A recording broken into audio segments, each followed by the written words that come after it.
Shalom, selamat sore Bapak. Pertama-tama perkenalkan nama Antonius Bunga, NIM 230 30 111, kelas C, semester 2.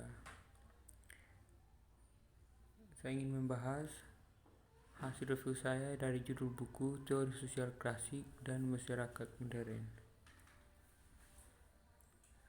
Yang pertama, Karl Marx 1818 sampai 1883. Mengenal Marx mungkin akan terlanjut mengemukakan hal itu tidak ada dalam tulisannya.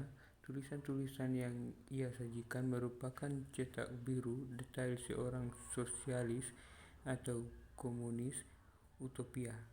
Tidak ada teori sosialisme dalam karya Karl Marx. Jika yang dimaksud adalah visi yang didefinisikan baik tentang dunia pasca kapitalis, Marx mengagumi apa yang tersebut sosialis utopia, memuji pandangan kritis mereka terhadap kondisi modern, tetapi pelakunya pada tujuan revolusioner membawanya ke jalan yang berbeda. Kami tidak mengintipasinya dunia secara dengan dogmatis, tetapi hanya ingin mencari baru dunia melalui kritik yang lama.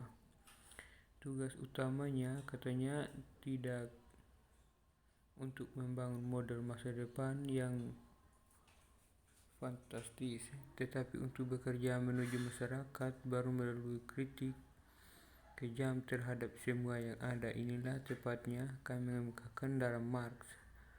Kritik komprehensif terhadap masyarakat kapitalis, bukan yang rumit merencanakan masyarakat sosialis. Yang kedua, konsepsi masyarakat materialis Marx. Ciri khas masyarakat memberi tanda pada semua bagiannya. Kehidupan sosial adalah pengaturan ekonominya, cara memproduksinya, padahal memiliki menggunakan tidak selalu konsisten. Setiap konsep ini umumnya menunjukkan yang dapat dilihat tanaman ekonomi yang ditentukan oleh cara manusia mobilisasi tenaga kerja yang diperlukan untuk memenuhi kebutuhan dasar mereka. Kekuatan produksi terdiri dari dua faktor. Yang pertama, alat produksi termasuk tanah, peralatan, mesin, dan bahan mentah. Dan dua, tenaga kerja, produktivitas yang bervariasi sesuai dengan keterampilan, keahlian, dan pengetahuan teknis tenaga kerja. Yang ketiga, konsepsi sejarah materialis Marx. Dengan teori sejarah materialis Marx, kita beralih dari penggambaran masyarakat pada suatu titik waktu untuk analisis dinamika sosial zaman perubahan. Bagi Marx, sejarah tentang kemanusiaan bukanlah kisah tentang orang-orang hebat atau ide-ide hebat atau spektakuler, peristiwa politik atau terungkapnya kesadaran manusia. Fakta ini akumulasi kekuatan produktif yang terus-menerus menggenungrahinya sejarah manusia dengan koherensi atau makna tertentu, bukan untuk hanya rangkaian peristiwa acak. Memang meski eksploitasi mengerikan dan penderitaan yang dia dokumentasikan dalam analisisnya tentang kapitalisme, Marx bisa dihitung di antara para ahli teori yang merasakan gerakan progresif di sejarah. Kerangka sosial dari sistem ekonomi, alasannya untuk struktur menjadi penghalang untuk kemajuan ekonomi lebih lanjut. Antagonisme ini antara kekuatan produktif di hubungan sosial zaman kita Marx mengacu pada kapitalisme pada zamannya adalah fakta teraba berlebihan dan tidak untuk diperdebatkan, untuk akhirnya selesaikan dengan penghancuran struktur ekonomi lama bersama dengan seluruh struktur yang sangat besar dan pentingnya dengan cara produksi baru sesuai untuk pertumbuhan berkelanjutan dari kekuatan produksi. Sejarah manusia didorong oleh akumulasi kekuatan produktif. Dengan demikian, bagi Marx sebuah cerita tentang bagaimana satu cara produksi berkembang matang, mandek, dan akhirnya memberi jalan kepada yang lain, lebih banyak produksi lanjutannya. Yang berikut materialisme praktis Marx.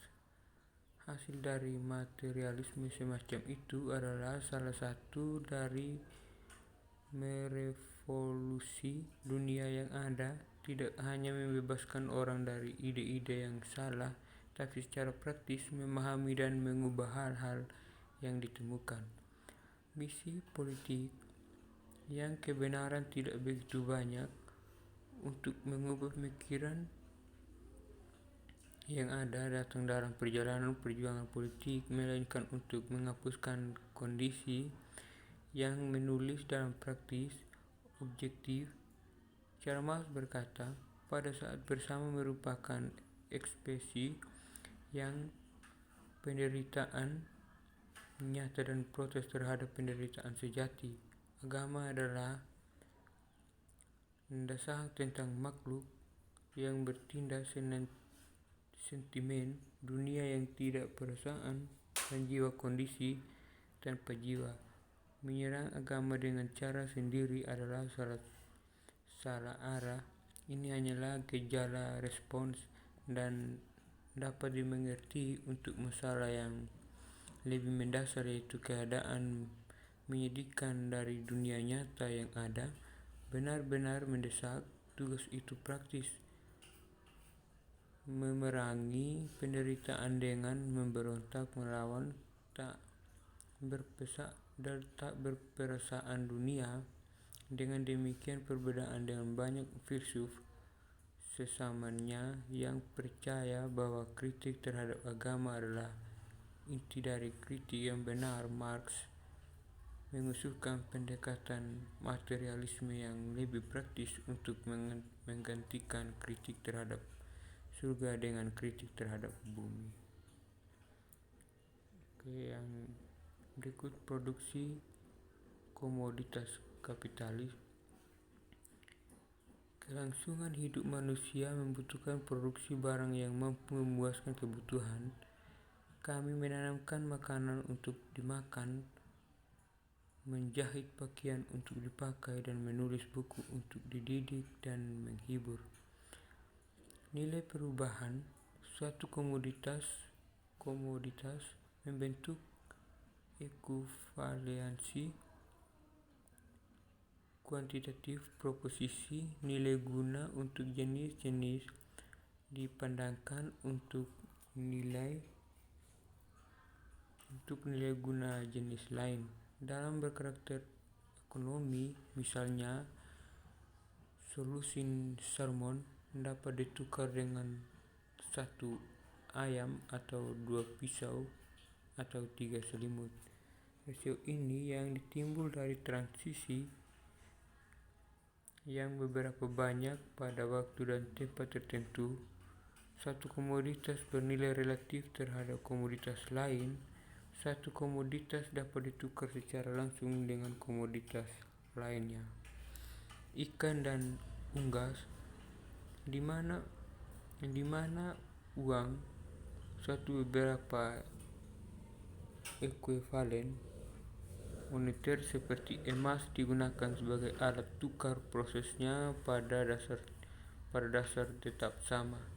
Satu komoditas C dijual uang M yang selanjutnya digunakan untuk membeli komoditas lain. C. Marx mengacu pada siklus pertukaran ini. C.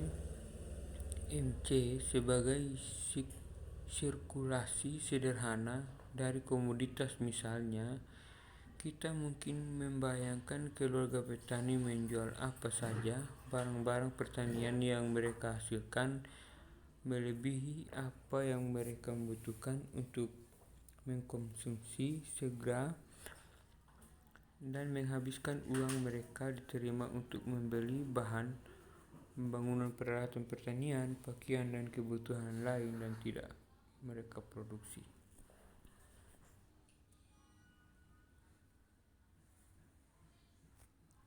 Yang berikut,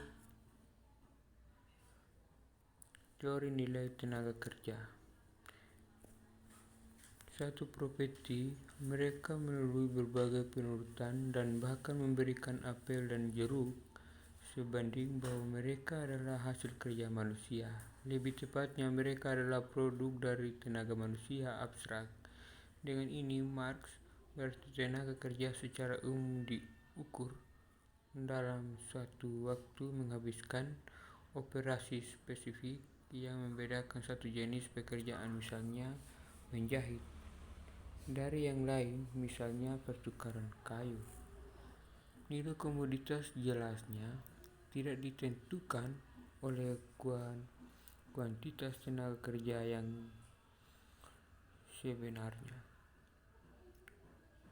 dikeluarkan dalam produksi. Kalau sudah begini, skateboard dibuat oleh seorang pemalas dan pekerja yang dikompeten karena aku menghabiskan lebih banyak waktu untuk mengerja memiliki nilai lebih besar yang daripada membangun oleh seorang ahli yang sangat ahli. Apa hitungan dalam menentukan nilai komoditas? Lebih tepatnya adalah kuantitas waktu kerja yang diperlukan secara sosial yang diperlukan untuk memproduksinya. Dengan ini, dia berarti waktu kerja untuk diperlukan dalam kondisi normal dan dengan rata-rata tingkat keterampilan dan identitas tenaga kerja yang lazim dalam masyarakat itu. Ini nilai lebih jauh, tidak hanya mencakup kerja langsung, kerja skateboard pembuatannya sendiri, tetapi juga tenaga kerja tidak langsung digunakan untuk memproduksi mesin dan peralatan, dan dalam memperoleh bahan mentah yang diperlukan untuk membuat produk air.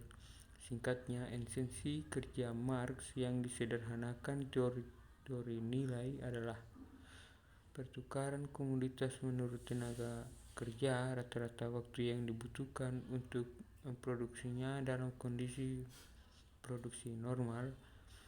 Karena naik turunnya pasar, harga beli sebenarnya sebuah komoditas diakui Marx terkadang lebih dan terkadang lebih sedikit dari nilainya.